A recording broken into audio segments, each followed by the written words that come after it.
Hi welcome to my channel plus trading by Simran. ये video futures को discuss करने के लिए है कि फ्यूचर्स में हम क्या क्या होता है, किस तरह के कॉन्ट्रैक्ट्स होते हैं, कॉन्ट्रैक्ट वैल्यू क्या होता है, आपको फ्यूचर्स आप कैसे ट्रेड करते हैं, and then what are the pros and cons, means is it more risky than equity or what. So we'll discuss everything in this video. So first of all, futures trading क्या होती है? हम एक contract लेते हैं, futures का contract जब हम बाय करते हैं, शॉर्ट भी कर सकते हैं, बाय भी कर सकते हैं फ्यूचर्स को। Let's suppose we are buying a futures contract of some particular stock. ठीक है, मान लीजिए MRF टायर हो गया। तो MRF टायर अगर आप सिंगल सिंगल शेयर लेंगे, वन वन शेयर आप इक्विटी के कितने भी ले सकते हैं, 10 ले सकते हैं, 15, 20, 100, जो आपकी मर्जी है, आप उस हिसाब से ट्रेड ले सकते हैं in the equity. But futures में क्या होता है, आपको लॉट में ही ट्रेड करना होता है। MRF का अगर आप फ्यूचर्स देखेंगे तो 10 शेयर्स का एक फ्यूचर है, 10 शेयर्स का, because this share is quite expensive, it is around 90,000। MRF का एक शेयर 90,000 का है। तो 90,000 का शेयर वो 10 लॉट साइज में मिल रहा है। लॉट साइज 10 है उसका फ्यूचर्स के कॉन्ट्रैक्ट का। So if I am talking, I am sitting in January 2023। जनवरी की एक्सपायरी है फ्यूचर्स की 25 जैन की, राइट।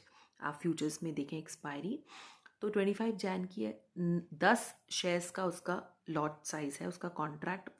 अब हम अगर बात करें उसकी कॉन्ट्रैक्ट वैल्यू कितनी हुई, तो जो भी उसका करंट मार्केट प्राइस चल रहा है, 90,000 के आसपास चल रहा है, जो भी करंट मार्केट प्राइस चल रहा है into the lot size, into 10 lakh. Suppose 90,000 अभी उसका प्राइस चल रहा है, into 10 which is 9 lakh.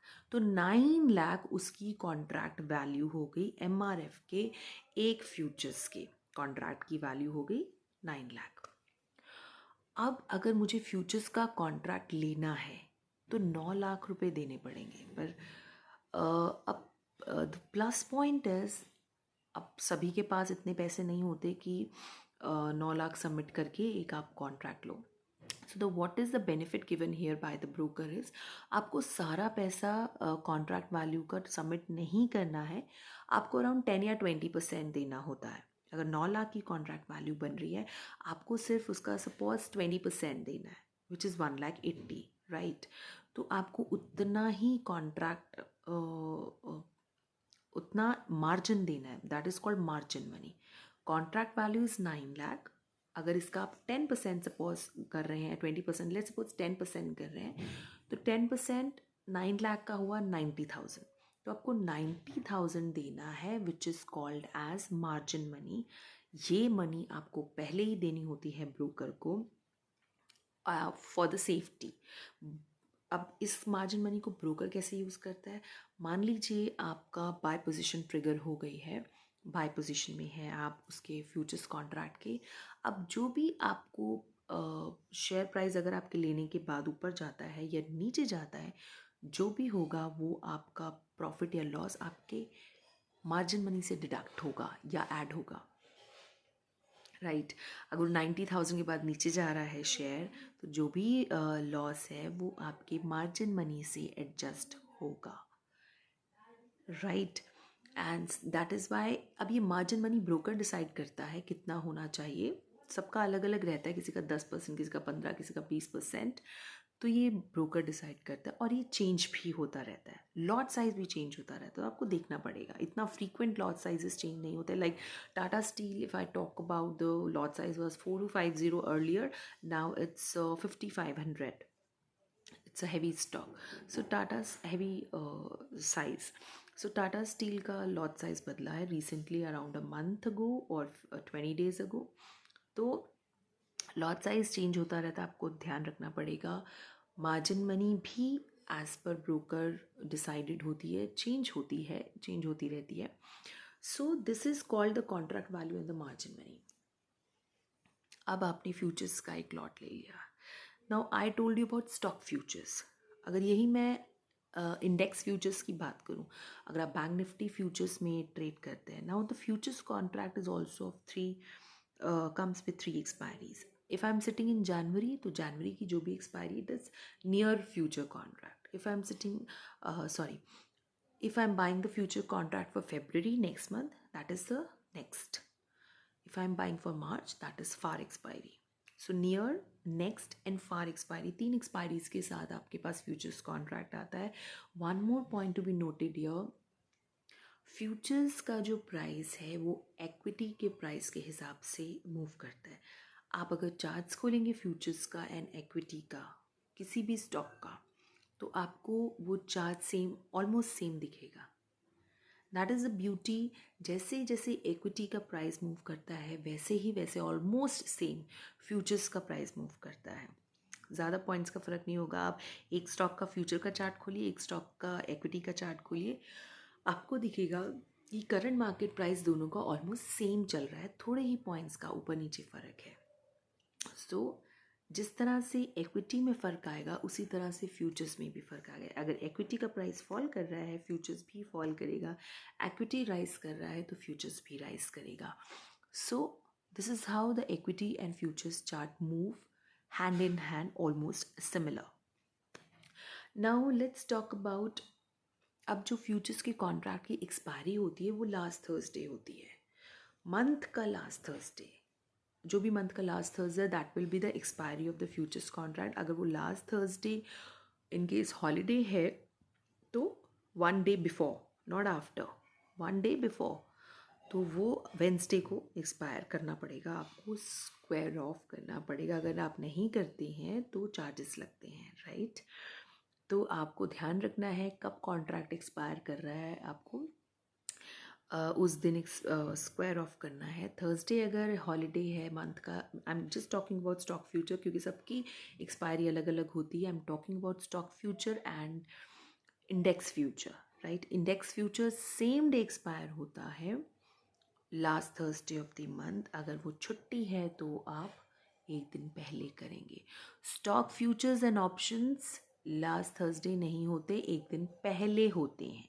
Index future same day होता है, स्टॉक फ्यूचर एक दिन पहले होता है, right? Expiry I am talking about एक दिन पहले होता है.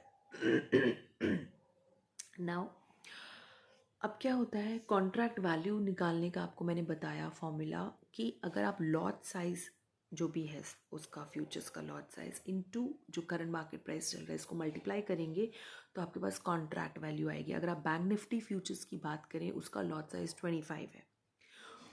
करंट प्राइस जो बैंक निफ्टी फ्यूचर्स का चल रहा है दैट इज़ अराउंड 42,000 चल रहा है, 42,500 400 ऐसे चल रहा है. लेट्स सपोज राउंड फिगर 42,000 चल रहा है. तो ये करंट मार्केट प्राइस को इंटू 25 कर देंगे आप, कितना आता है 42,000 इंटू, अगर आप 25 करते हैं 10.5 लाख की कॉन्ट्रैक्ट वैल्यू आती है बैंक निफ्टी फ्यूचर्स की, राइट? 10.5 लाख आपको पूरा नहीं देना है वो लॉट लेने के लिए, आपको सिर्फ 20% देना है which is almost 2,10,000 if you calculate.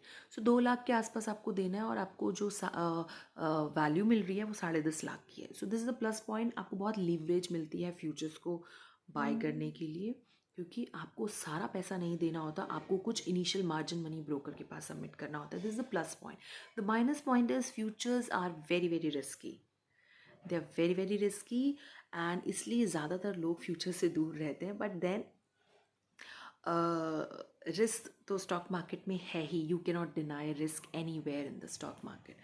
तो रिस्क बहुत है फ्यूचर्स में. बगैर पढ़े या बगैर प्रॉपर नॉलेज लिए आप फ्यूचर्स ट्रेड मत करिएगा.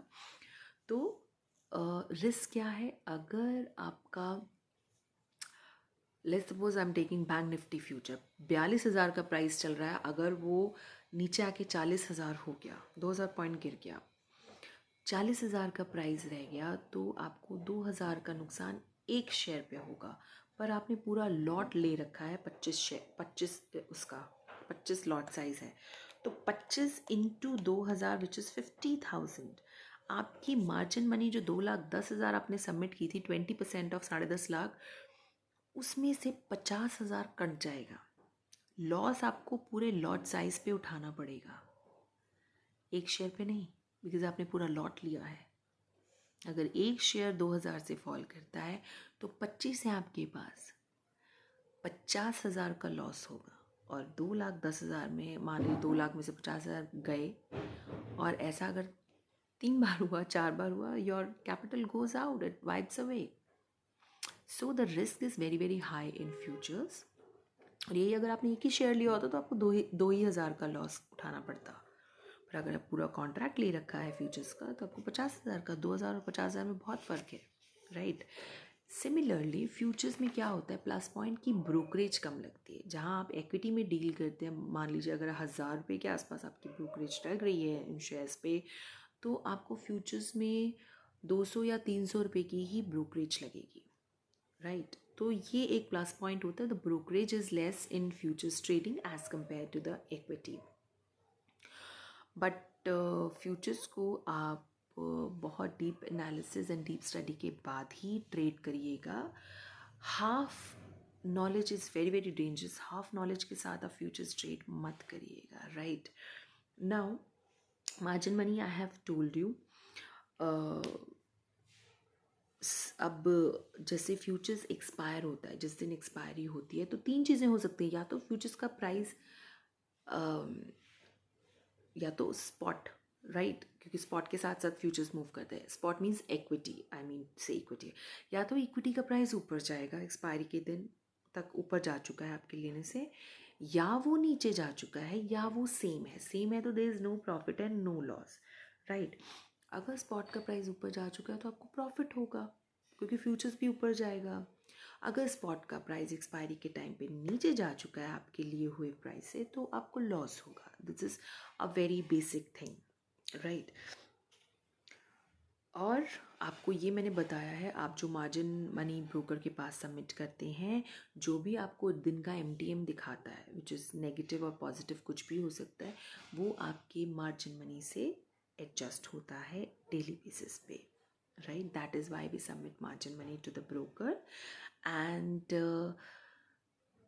the one thing I would like to emphasize here is, loss book करिए, प्रॉफिट को बुक मत करिए. प्रॉफिट को ट्रेल होने दीजिए.